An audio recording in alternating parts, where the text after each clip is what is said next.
नमस्कार। आज हम नया सब्जेक्ट शुरू कर रहे हैं लिमिटेशन एक्ट। लिमिटेशन एक्ट बहुत जरूरी और बहुत इंपॉर्टेंट है प्रैक्टिकल एस्पेक्ट से और नॉलेज एस्पेक्ट से। लिमिटेशन एक्ट को हिंदी में कहते हैं परिसीमन अधिनियम 1963। और अब हम इसकी डिटेल्स और इंट्रोडक्शन के बारे में बात करेंगे। ये क्लास मेनली इंट्रोडक्शन पे है, अगली क्लासेस जो होगी वो सेक्शन पे हम डिस्कस करते जाएंगे, आगे जो भी सेक्शंस आएंगे। सबसे पहले जो है हमें ये जानने की जरूरत है कि ये कब बना, कब ये इनेक्ट में आया। तो ये 5 अक्टूबर 1963 को जो है वो इनेक्ट के अंदर आया था। पार्लियामेंट से 5 अक्टूबर को ये पास हो गया था बिल, और ये एक्ट के रूप में बना जब प्रेसिडेंट ने अपना एसेंट जो है वो दे दिया था। उसके बाद जो है ये एनफोर्स में कब आया? एनफोर्स में आया ये 1 जनवरी 1964 को, जब गवर्नमेंट ने ऑफिशियल गजेट के अंदर एक नोटिफिकेशन पास कर दिया कि ये जो एक्ट है लिमिटेशन एक्ट, ये इस तारीख से एनफोर्स में आएगा। उसके बाद इस एक्ट के अंदर क्या क्या है? इस एक्ट के अंदर 5 पार्ट है। उसके बाद इस एक्ट के अंदर 32 सेक्शन है, और लास्टली इसके अंदर जो है वो शेड्यूल कितने हैं? शेड्यूल 1 ही है। अब वो शेड्यूल भी है ना फर्दर बाइफरकेट हो रखे हैं। इस शेड्यूल के अंदर 3 डिवीजन है। इस 3 डिवीजन के अंदर जो पहला डिवीजन है उसके अंदर 1 से लेके 113 आर्टिकल है, जिसको हम आर्टिकल के ही रिप्रेजेंट करते हैं इन सबको। उसके बाद इन आर्टिकल में टोटल पार्ट जो है वो 10 पार्ट बटे हुए हैं, और ये जितने भी पार्ट है, ये जितने भी आर्टिकल है, ये सूट से रिलेटेड है। ये सिर्फ सूट के रिलेटेड बात करते हैं। उसके बाद सेकेंड डिवीजन जो है वो बोल रहा है 114 से लेके 117 आर्टिकल है इसके अंदर। इसके अंदर कोई एक्स्ट्रा पार्ट नहीं है, यही है सिर्फ। और ये जो है ये आर्टिकल, ये अपील के बारे में डिस्कस करते हैं। उसके बाद थर्ड डिवीजन जो है वो 118 से लेकर 137 तक है, जिसके अंदर 2 पार्ट है, और ये एप्लीकेशन से रिलेटेड है। अब हम ये सब चीजें देख रहे हैं, सूट, अपील और एप्लीकेशन। तो इससे हमें ये पता चल रहा है कि ये जो एक्ट है लिमिटेशन एक्ट, वो सूट, अपील और एप्लीकेशन पे ही अप्लाई होता है, उसके अलावा कहीं नहीं होगा। अब हम प्रीएम्बल के बारे में डिस्कस करेंगे। प्रीएम्बल क्या कह रहा है? An act to consolidate and amend the law for the limitation of suit and other proceeding and for the purpose of connected therewith. मतलब ये जो एक्ट है वो कंसोलिडेट और अमेंड है। इस एक्ट के आने से पहले लिमिटेशन के लिए बहुत सारे एक्ट थे, अलग अलग एक्ट थे, अलग अलग चीजों से डील करते थे। कोई क्रिमिनल से करता था, कोई सिविल के साथ करता था, कुछ ट्रांसफर ऑफ प्रॉपर्टी से रिलेटेड थे, कुछ ईजमेंट से रिलेटेड थे। तो सबका अपना अपना अलग अलग टाइम लिमिट था, सबके लिए अपने अपने लिमिटेशन सिस्टम थे। पर गवर्नमेंट को लगा कि ये बहुत डिफिकल्टी पैदा कर रहे हैं जुडिशियल सिस्टम में, तो गवर्नमेंट ने इन सबको क्लब किया और एक कोड के फॉर्म में जो है, और एक साथ कंसोलिडेट करके एक ही एक्ट के अंदर जो है वो समाहित कर दिया। उसके बाद जो है इसमें अगर कोई जरूरत पड़ती है तो इस एक्ट के अंदर अमेंड भी किया जा सकता है। ये इसका प्रीएम्बल कह रहा है। और ये सूट, ऑर्डर और प्रोसीडिंग पे, जो सूट चल रहा है कोर्ट के अंदर, उस पे अप्लाई होगा। प्लस कोई अदर प्रोसीडिंग, अदर प्रोसीडिंग क्या है? या तो अपील होगा या एप्लीकेशन होगा, उस पर भी अप्लाई होगा। इसका प्रीएम्बल इतना ही कह रहा है। अब जो ये है ये कहां कहां अप्लाई होता है? इसका सेक्शन 1 क्या कह रहा है? इसका सेक्शन 1 कह रहा है कि ये ऑल ओवर इंडिया जो है वो अप्लाई होता है।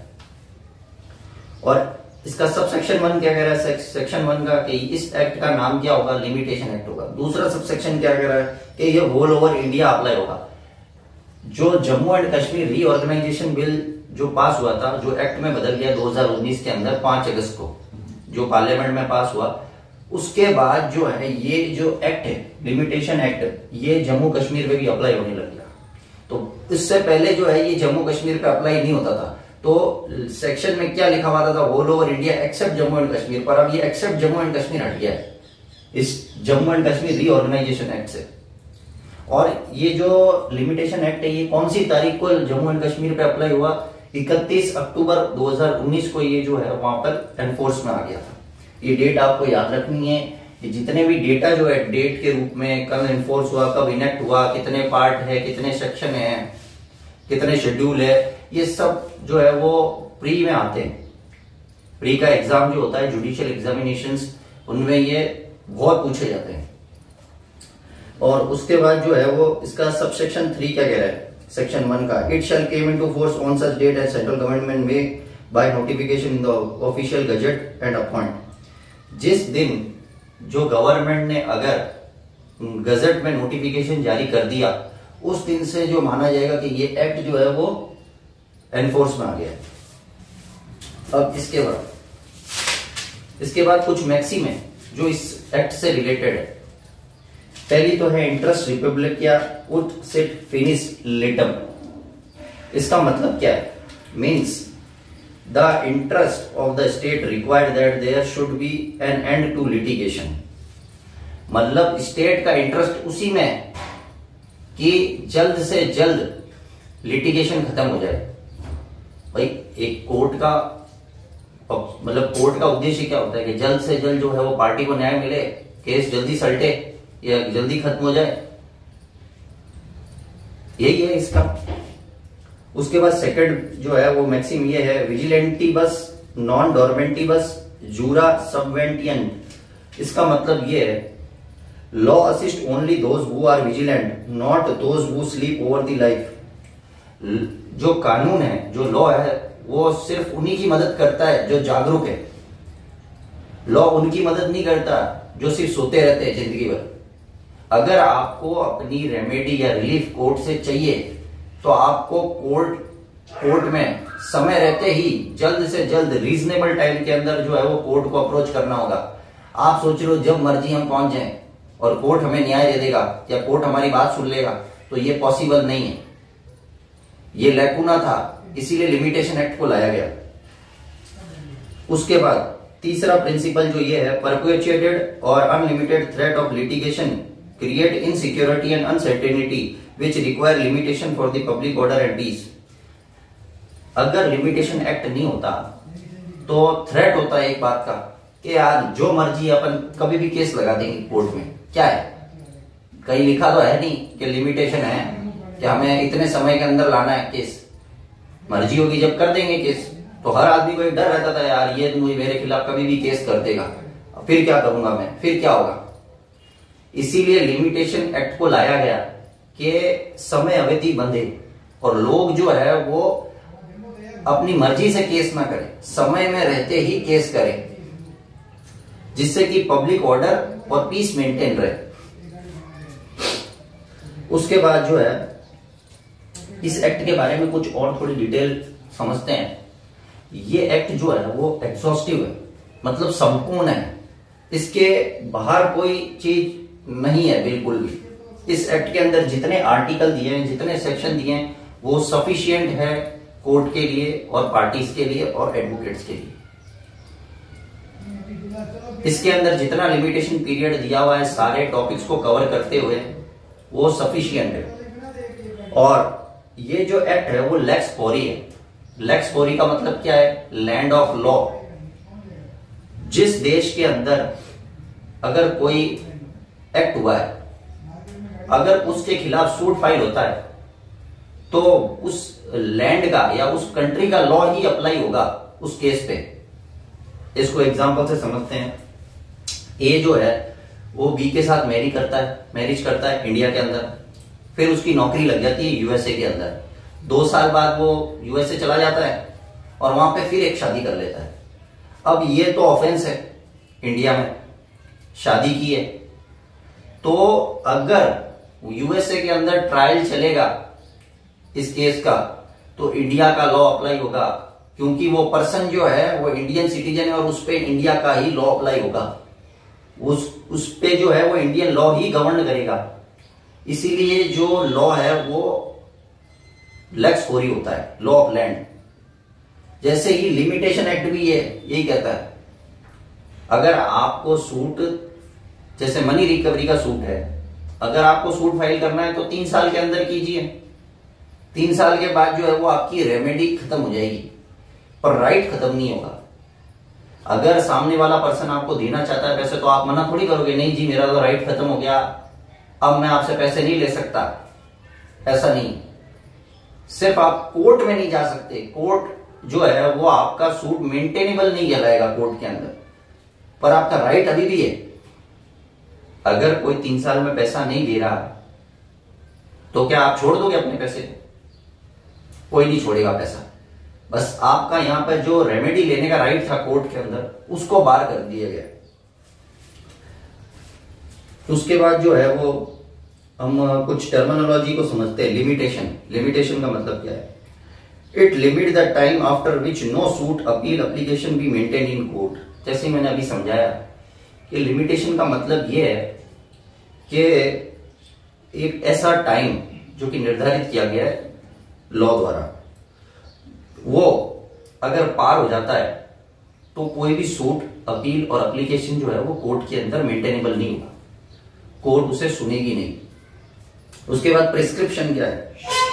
It prescribed the period at the expiry of which not only the judicial remedy is barred but the right is extinguished. उसके बाद इसके अंदर क्या गया है कि जो प्रिस्क्राइब पीरियड होता है, जो समय अवधि दी होती है, अगर वो एक्सपायर हो जाती है तो आप जुडिशियल रेमेडी जो है वो अवेल नहीं कर सकते। जो आपको कोर्ट से रेमेडी मिलेगी वो आप अवेल कर ही नहीं पाओगे। बस इसके अंदर जो राइट जो है वो बच जाता है आपका।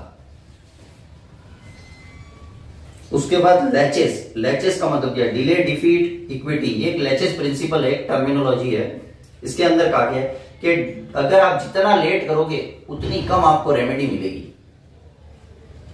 अगर आप लेना ही नहीं चाहते, आप तो छोड़ रहे चलो ठीक है जाने दो जी, दे देगा पैसे। जैसे कोई एग्जांपल है, ए जो है वो बी को उधार देता है 1 लाख रुपया और बोलता है कि तू मुझे 2 साल बाद पैसे दे देना। तो वो बोलता है ठीक है, 2 साल हो जाते हैं, पैसे मांगता है वो ए बी से। बी बोलता है जी अभी मेरे पास पैसे नहीं है, मैं तो होगा जब दे दूंगा। और ए बी जो है वो डिले करता रहता है, ठीक है जी, इग्नोर करता है, ठीक है दे देगा। फिर जब वो केस करने का टाइम आएगा तब 4 साल निकल गए, 5 साल निकल गए डिले करते करते। तो लॉ कहता है कि अगर आपको कोर्ट से मदद चाहिए तो आप समय के अंदर आए, आप डिले ना करें। अगर जितना डिले करोगे उतनी आपको कम रेमेडी मिलेगी या रेमेडी मिलेगी नहीं शायद। उसके बाद इसकी अप्लीकेबिलिटी क्या है? अप्लीकेबिलिटी कहां है? ये जो एक्ट है वो सूट, अपील और एप्लीकेशन पे अप्लाई होता है। दूसरा, limitation only apply to institution of proceeding and not to their continuance. Limitation जो है वो सिर्फ प्रोसीडिंग पे अप्लाई होती है। प्रोसीडिंग स्टार्ट होने के बाद अगर कोई आगे का प्रोसीजर होता है उस पर अप्लाई नहीं होगी। अगर एग्जांपल से समझते हैं किसी को मनी रिकवरी का सूट लाना है तो वो सूट लाने पे होगा। अब वो सूट के अंदर एविडेंस हो रहे हैं, उस पर लेना देना नहीं है कि एविडेंस तो 60 दिन के अंदर होने चाहिए, 70 दिन, 100 दिन, 120 दिन, जो भी, ये ऐसा कुछ नहीं। सिर्फ सूट लाने के लिए टाइम दिया गया है। उसके बाद third point, no limitation period for fundamental right and writ petition. Fundamental right जो होते हैं वो कभी भी ब्रीच हो सकते हैं किसी को भी, या कई लोग ऐसा हमारे समाज में है कि किसी को पता भी नहीं चलता कि उसके फंडामेंटल राइट, अगर इसमें टाइम लिमिट दे दिया और उसको टाइम लिमिट के बाद पता चलता है कि मेरा फंडामेंटल राइट वायलेट हुआ है और वो कोर्ट को अप्रोच भी नहीं कर पा रहा, तो ये तो नेचुरल जस्टिस के सिद्धांत के खिलाफ हो जाएगा। इसीलिए फंडामेंटल राइट जो है उस पर लिमिटेशन एक्ट अप्लाई नहीं होता, रिट पिटीशन उस पर भी अप्लाई नहीं होता। उसके बाद एक केस आया, T Motichand versus Munshi, AIR 1970, supreme court 898। इसमें कहा गया only the principle of लेचेस will come into the picture in case of fundamental right and writ petition. सिर्फ लेचेस का सिद्धांत है, वही पिक्चर के अंदर आएगा, वही इस लिमिटेशन के अंदर देखा जाएगा कि क्या फंडामेंटल राइट और रिट पिटीशन इसके अंदर अलाउ हो रहे हैं कि नहीं हो रहे हैं। उसके बाद limitation bar suit not defence. Limitation जो है वो सूट को रोकता है। अगर आप समय अवधि के बाद आ रहे हो तो आप सूट नहीं फाइल कर सकते, पर अगर किसी ने केस लगाया है तो आप डिफेंस जरूर ले सकते हो। ये सर ये लिमिटेशन के बाहर आया है, उसको केस नहीं लगाने दे सकते, ये मेंटेनेबल नहीं है सूट। उसके बाद अब देखना है कि क्या ये जस्टिफाई है, सफिशिएंट कॉज क्या होते हैं। अगर आप लेट हो जाते हो तो क्या आप डिफेंस ले सकते हो कोर्ट से, क्या जस्टिफाई कर सकते हो कोर्ट को। पहला, इलनेस, कि सर मैं बीमार था और मैं जब तक ठीक नहीं हो पाऊंगा तो मैं कोर्ट के अंदर अपने आप को रिप्रेजेंट कैसे कर पाऊंगा। तो इसके अंदर एक केस आया, Gauri Shankar versus Kashinath, AIR 1934, Allahabad high court 367। It is, court ने कहा, it is proved that the man was utterly disable to attend the any duty that is justified under section 5। मतलब एक पर्सन है जो कि बहुत सीवियरली डिसेबल है, वो प्रोसीडिंग अटेंड ही नहीं कर पा रहा है या फिर वो कोर्ट के अंदर आ ही नहीं पा रहा, तो वो कैसे जो है वो अपना सूट डिफेंड कर पाता है या केस फाइल कर पाता। तो सेक्शन 5 जो है वो उसे राइट दे रहा है कि लिमिटेशन बाहर होने के बाद भी वो सूट जो है वो लाया जा सकता है। इलनेस जो है वो उसका वो शो कॉज बन सकता है या फिर जस्टिफाइड रीजन बन सकता है। उसके बाद इम्प्रिजनमेंट, महाराजा नारायण वर्सेस बानोजी, इसके अंदर जो है वो क्या कहेगा कोर्ट के द्वारा, held that imprisonment may be considered as sufficient and the time spent in the jail may be deducted. अगर कोई पर्सन जो है वो जेल के अंदर बंद है काफी टाइम से, अगर उसे कोई सिविल सूट फाइल करना था तो कोर्ट जेल के बाहर आके ही कर सकता था, पर उसे आने नहीं दिए गए क्योंकि वो जेल के अंदर बंद था, अपनी इम्प्रिजमेंट जो है वो पूरी कर रहा था। तो जिस दिन वो इम्प्रिजमेंट से बाहर आएगा उस दिन से उसको नया टाइम दिया जाएगा और जो जितना टाइम वो जेल के अंदर रहा उसे कम किया जाएगा, डिडक्ट किया जाएगा उस लिमिटेशन पीरियड से। उसके बाद जो है वो थर्ड पॉइंट है रीजन, वो मिस्टेक ऑफ काउंसिल। अगर कोई ऐसी काउंसिल है जिसकी मिस्टेक से अगर आपका जो लिमिटेशन पीरियड है क्रॉस हुआ है तो उसको भी जस्टिफाइड रीजन माना जाएगा और उसको वापस जो है वो लिमिटेशन पीरियड जो प्रोवाइड किया जाएगा। A bona fide miscalculation of period of limitation, सद्भावनापूर्ण से आप काम कर रहे थे, आप जो केस लगाना चाहते थे, पर जो है वो मिस कैलकुलेशन हो गई, लिमिटेशन पीरियड कैलकुलेट करने में कुछ गलती हो गई जो कि जस्टिफाइड है, तो कोर्ट जो है वो आपको रिलीफ दे सकती है कि ठीक है आप लिमिटेशन पीरियड के बाहर आए हो, कोई बात नहीं, जस्टिफाइड है आपका रीजन, आपको केस लगाने दिया जा सकता है। उसके बाद फिफ्थ, इलिटरेसी में भी sometime play an important role. जो अनपढ़ता कह सकते हैं हम जिसे हिंदी में, अगर कोई पढ़ा लिखा नहीं है, जिसे केस के बारे में नॉलेज नहीं है, उसे अगर लिमिटेशन एक्ट के बारे में, लिमिटेशन के पीरियड्स के बारे में जो है वो नहीं पता होगा, तो वो स्वाभाविक है कि वो लिमिटेशन पीरियड के बाद ही फाइल कर देगा अपना केस, तो कोर्ट तो उसको सुनेगी नहीं। पर उसकी इलिटरेसी के कारण उसका अगर राइट वायलेट हो रहा है, फंडामेंटल राइट हो या जो भी राइट, वो नेचुरल प्रिंसिपल के जो नेचुरल जस्टिस के प्रिंसिपल है उसके सिद्धांत के विरुद्ध है, तो कोर्ट जो है वो दे सकती है रिलीफ। इंट्रोडक्शन में आज हम इतना ही रखते हैं और कल से जो है वो हम जो अगली क्लास होगी उससे हम सेक्शंस देखेंगे लिमिटेशन एक्ट के बारे में। Thank you.